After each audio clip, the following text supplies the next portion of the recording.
2,000 years from now, people still talk about you, but they cannot agree on who you were.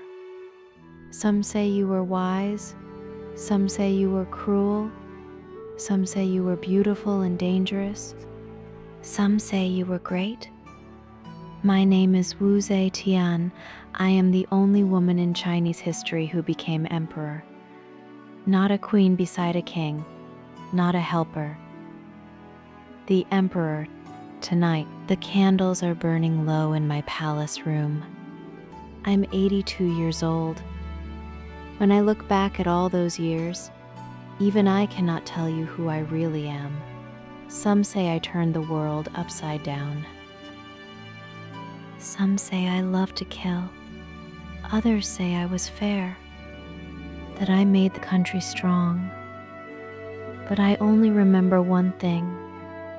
I was 14, my mother was crying, and I told her, "Do not cry, mother. We are going to meet the Son of Heaven." In ancient China, that meant the emperor. How do you know this is not a good thing? I was just a girl, but even then I was not afraid. I was born in Chang'an, the capital of the Tang Dynasty. One of the greatest times in Chinese history.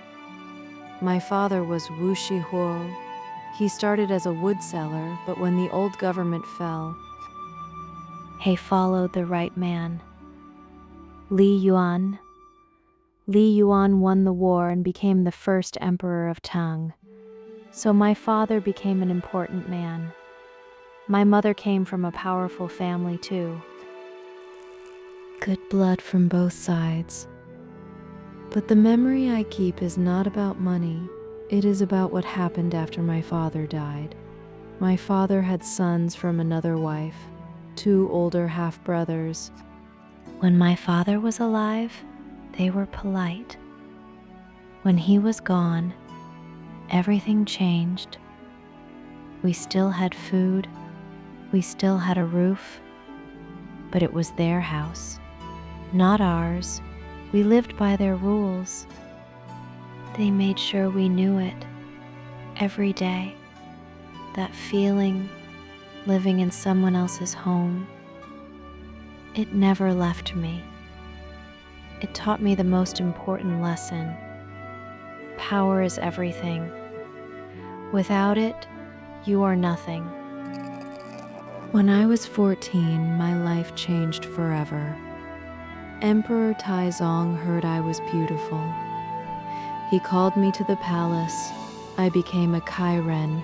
In the Tang Dynasty, the emperor had many women. The empress was at the top. A Kairen was near the bottom, very low. The day I left, my mother could not stop crying. She held me. Her tears soaked my clothes. But I did not cry. Not one tear. I said, "Mother, I am going to see the Son of Heaven. How do you know this is not a blessing? That house was never truly ours. But the palace was where power lived.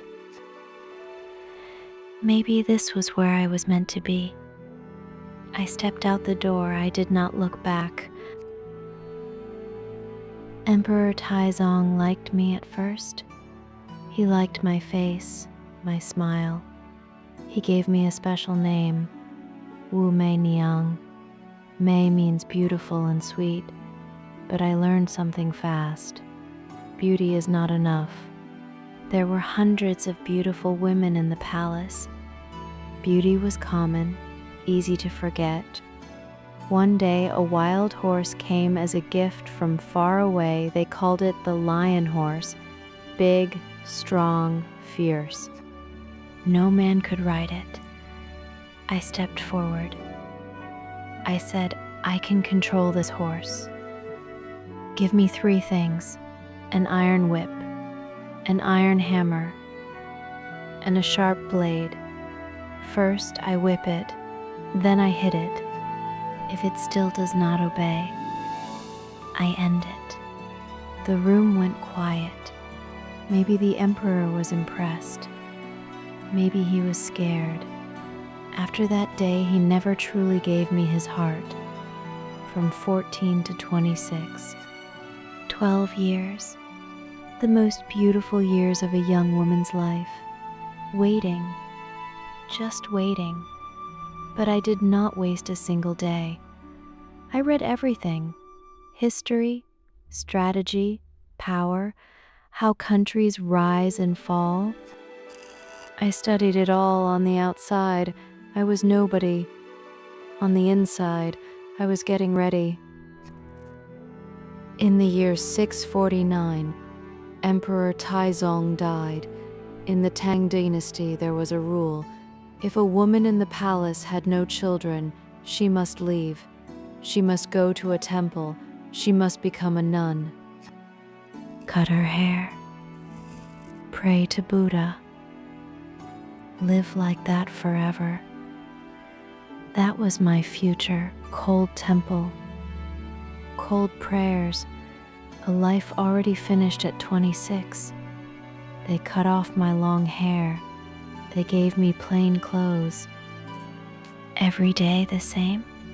Wake up, pray, sleep, wake up, pray, sleep.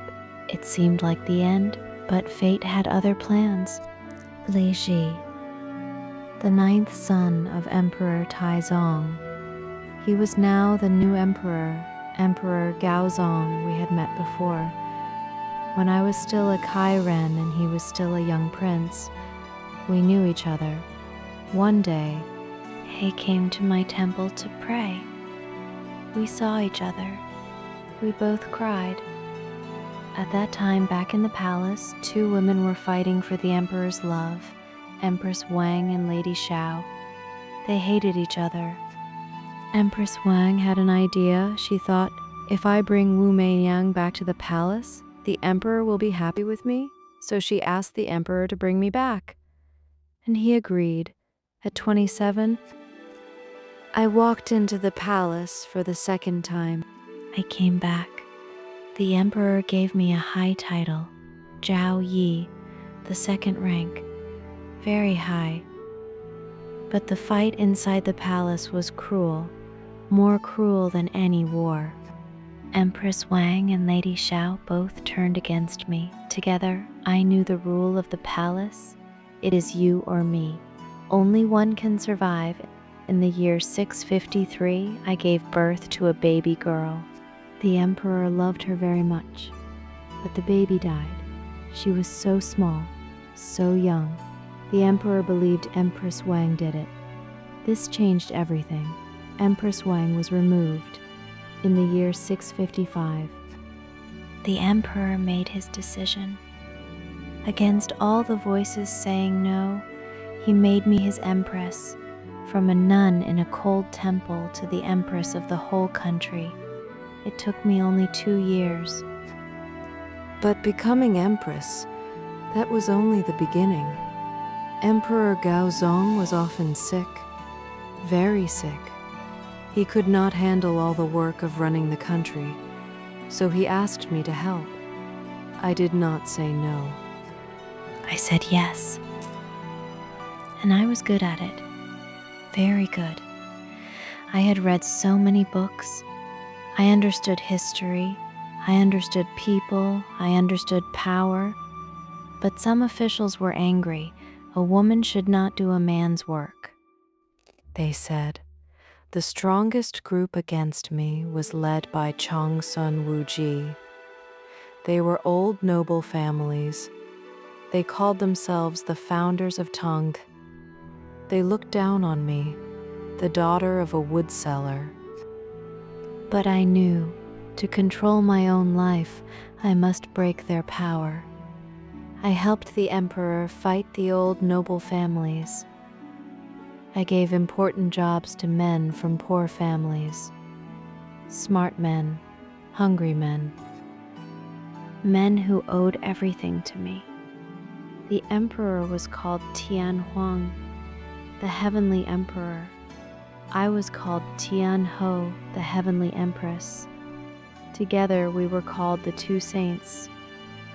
This had never happened before in Tang history, but the road of power is never smooth. My own sons became my problem. They could not accept their mothers standing above their father. They could not accept a woman holding real power. Between family and power, I had to make painful choices again and again and again. In the year 683, Emperor Gaozong died. He left an order. His son Li Xian would be the next emperor. I would help him rule from behind, but Li Xian was weak. He was not a good leader. I removed him. I put another son, Li Dan, on the throne. But he was the same, not strong enough. I thought about it, long and hard. Then I made the biggest decision of my life. In the year 690, I did what no woman had ever done. I became the emperor myself. I changed the country's name to Zhou. I called myself the Holy Emperor. In that moment, I made history. The only female emperor in all of Chinese history. Many people thought I would destroy the country. They thought I would be like another bad ruler from the past. But I proved them wrong. With my actions, not my words. I knew one thing. A strong country starts with farmers. I ordered my officials to write a farming guide, a book to teach people how to grow more food. I told every local leader, help the farmers. Make the land fair. If your people have full stomachs, you get a promotion. If they do not, you're in trouble. For those who ran away from taxes, I was kind. I let them come back, no punishment. I needed every pair of hands. The result? When I stepped down from the throne, the country had 6,150,000 families. That was double the number from before. Double. These people built the foundation for the golden age that came after me. I also changed how the country chose its leaders. I created a new test, the palace exam. I sat there myself and tested the candidates. I also created a military test to find strong soldiers and generals. I found great men. Di Renjie, he started as a small local judge. I made him the top minister, Yao Chong. He started from the very bottom. I helped him rise to the center of power. Even Luo Bin Wang, a man who publicly wrote against me, I tried to give him a job. Because talent is talent. On the borders, I chose peace when I could. With the Turks in the north, I was patient. I tried to talk, not fight. In the west, I sent my army to take back 4 important cities on the Silk Road, that ancient trade route. I sent 30,000 soldiers to guard them, to keep the road open, to keep trade flowing. But my rule was not all light. There was darkness too. To keep my power safe, I did things that still trouble me. I created a special box made of copper. It had 4 sides.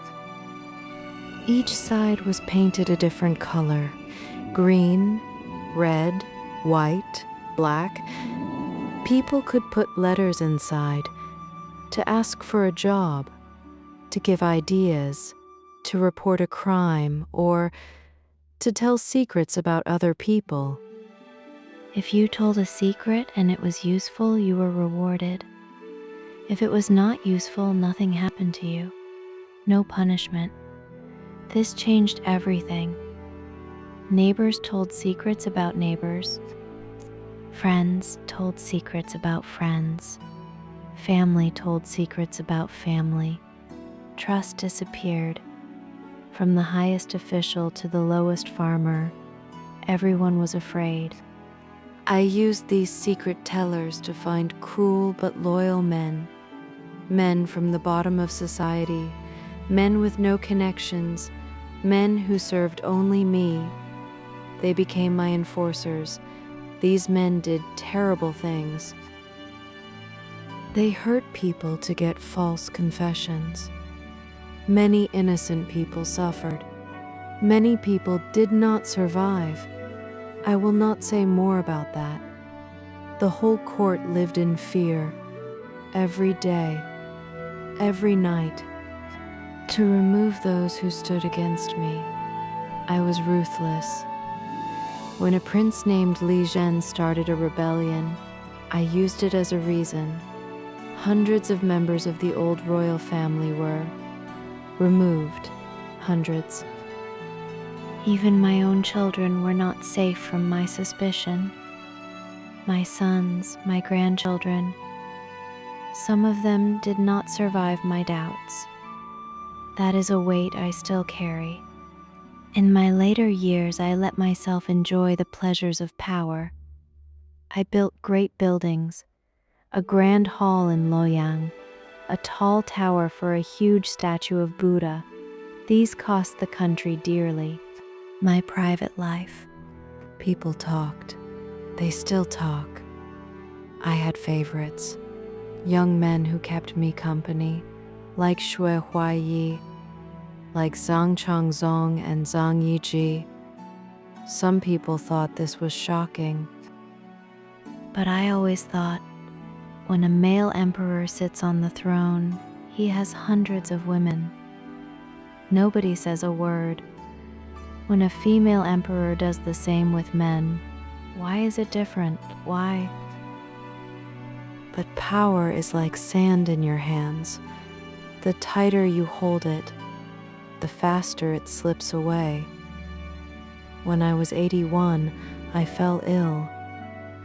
I lay in my bed in Shangyang Palace, too weak to move. Zhang Jianji and other officials moved against me. They had the support of my son, the crown prince. Soldiers surrounded my palace. They came to my door. That was the longest day of my life. The woman who once commanded the whole country, now lying in bed, watching everything she built, slipping away. In the first month of the year 705, I was forced to step down. My son Li Xian took back the throne. Zhou became Tang again. On the surface, it was because of those favorites I kept too close. But the real reason was the fear I had planted. The cruelty, the broken trust between ruler and people. I had to pay the price for the pain I caused. After I stepped down, they still treated me well. Better than most retired rulers. My son Li Xian said something that surprised me. He said, "I did not steal the country. I just took care of it for my children during a difficult time." He said to me, "She is a loving mother. To the country, she was a wise ruler." On the 26th day of the 11th month, in the year 705, I closed my eyes for the last time. In Shangyang Palace. I was 82 years old. Before I died, I made my final wishes clear. Take away the title of emperor. Call me Empress Ze Tian. That is enough. Bury me next to my husband, Emperor Gaozong, in Qianling. That is the royal tomb. And those people I once fought, Empress Wang, Lady Xiao, and all the officials I punished. Forgive them, set their families free. In the end, I chose to be an empress, just an empress, a woman, and I chose to forgive. My children brought me home. From Luoyang back to Chang'an, Li Xian himself led the ceremony.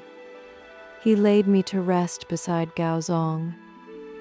Qianling became the only tomb in China that holds two emperors, and there, in front of that tomb, stands a tall stone tablet. It reaches high into the sky, but there are no words on it. None. Some say this was my final act of wisdom. Maybe it was, maybe it was not, but I accept it. I do not want to judge my own life, and I do not want others to judge me with just a few words carved in stone. Let history decide. Let generation after generation think about it, talk about it, argue about it. Looking back at 82 years, I went from a little girl bullied by her half-brothers, to a low-ranking woman in the palace, to a nun in a cold temple, to an empress, to the emperor. I broke the oldest rule, the rule that said women must stay quiet, stay small, stay behind men. I broke it. Under my rule, the population doubled. I opened the door for poor but talented men. I kept the country strong. I kept the borders safe. I made culture grow. Do I have regrets? Yes, I do. But if I could choose again, I would walk the same road, because I wanted to prove something. A woman can do more than raise children. A woman can rule a country. A woman can be soft like silk and hard like iron. My blank stone is not empty because I have nothing to say. It is empty because there's too much to say, far too much. So I leave it to you. You decide. Good night.